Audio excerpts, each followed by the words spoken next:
O que a Bíblia realmente diz sobre liberdade? Spoiler, não é o que você aprendeu. Vou provar que sua liberdade é um dom divino, mas exige 4 escolhas radicais. A última vai te chocar. Você já se sentiu preso mesmo sem grades? Neste vídeo, você vai descobrir por que somos feitos para ser livres. Como transformar vícios em disciplina. Qual o papel do amor na sua autonomia? E como os sistemas opressores contrariam a vontade de Deus?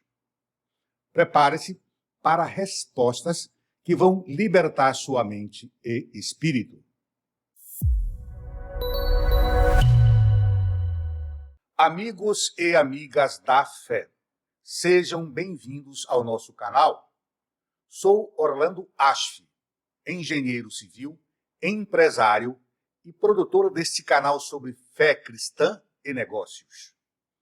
Hoje vamos falar sobre liberdade.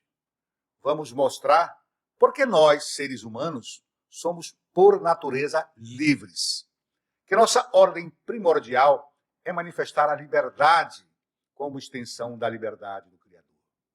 Também vamos falar da liberdade nesta dimensão terrena, como uma conquista individual e coletiva da humanidade que devemos buscar. A verdadeira liberdade não é mera ausência de restrições. A condição falsa de ser livre para fazer o que se bem entende. Nas Escrituras, lemos: onde está o Espírito do Senhor, aí há liberdade. Livro 2 de Coríntios, capítulo 3, versículo 17.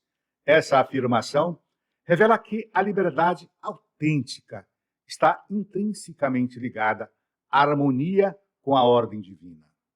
Deus, em sua soberania, é a personificação da liberdade absoluta, pois não está sujeito a quaisquer limitações.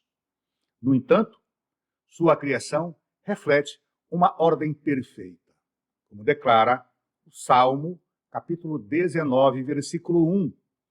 Os céus proclamam a glória de Deus e o firmamento anuncia as obras das suas mãos. Deus é perfeita harmonia entre liberdade e ordem. O ser humano é por natureza livre. Essa liberdade é intrínseca à sua condição de criatura, feita à imagem e semelhança de Deus, como afirma o Salmo, capítulo 8, versículo 5. Fizeste-o um pouco menor que os seres celestiais, e o coroaste de glória e de honra. Essa glória inclui a capacidade de escolha e autodeterminação, reflexos da liberdade divina. No entanto, essa liberdade natural não é sinônimo de autonomia absoluta ou licenciosidade. Ela está vinculada à ordem estabelecida pelo Criador, pois, como ensina Jeremias, capítulo 10, versículo 23, não está no homem o seu caminho, nem é do homem que caminha o dirigir os seus passos. Ou seja, a verdadeira liberdade humana só se realiza quando alinhada à vontade de Deus. Os 4 pilares da liberdade autêntica. 1. Ordem e disciplinamento. A liberdade humana não é o oposto à ordem, antes depende dela. A Bíblia afirma, porque Deus não é de confusão, mas de paz. A ordem natural, estabelecida por Deus, não é uma prisão, mas um caminho para a plenitude. Quando o homem age movido por reações impulsivas, como vícios, ira ou egoísmo, torna-se escravo de suas próprias paixões. Paulo adverte: tudo me é permitido, mas nem tudo me convém. Tudo me é permitido, mas eu não deixarei que nada me domine. Livro 1 de Coríntios, capítulo 6, versículo 12. A verdadeira liberdade exige disciplinamento, um treinamento espiritual que transcende a força de vontade. Assim como um atleta se submete às regras para alcançar a excelência, o cristão deve cultivar hábitos que o libertem das correntes do pecado. 2. Amor, multiplicador da liberdade. Como podemos manifestar nossa natureza livre? O amor é o multiplicador da liberdade. O amor genuíno é ordenado. O amor é paciente. O amor é bondoso. Não inveja. Não se vangloria. Não se orgulha. Livro 1 de Coríntios, capítulo 13, versículo 4. Quando o amor é exercido sem ordem, degenera em egoísmo ou libertinagem, como no adultério que destrói vidas. Provérbios, capítulo 6, versículo 32. Por outro lado, o amor alinhado à ordem divina multiplica a liberdade. Jesus exemplificou isto ao curar no sábado, provando que a lei existe para promover vida, não para oprimir. Amar ordenadamente implica respeitar os limites que protegem a dignidade própria e a do próximo, cumprindo o mandamento: ame o seu próximo como a si mesmo. Marcos, capítulo 12, versículo 31.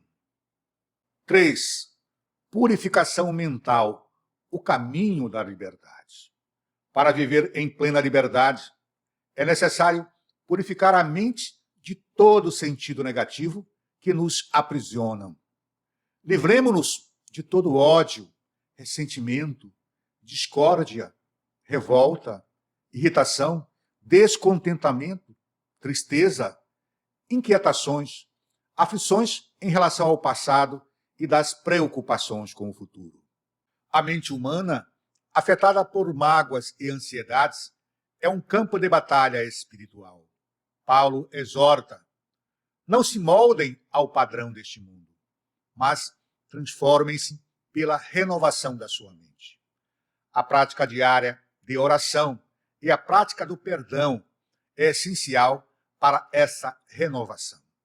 Jesus ensinou: perdoem as outras pessoas sempre que orarem, para que o Pai de vocês, que está no céu, também perdoe os seus pecados. O perdão não é apenas um ato moral, é um desbloqueio espiritual que restaura o fluxo da graça divina. Ao purificar a mente de ressentimentos, o indivíduo experimenta a paz que excede todo o entendimento, capacitando-o a viver em liberdade. 4. A liberdade da identidade espiritual.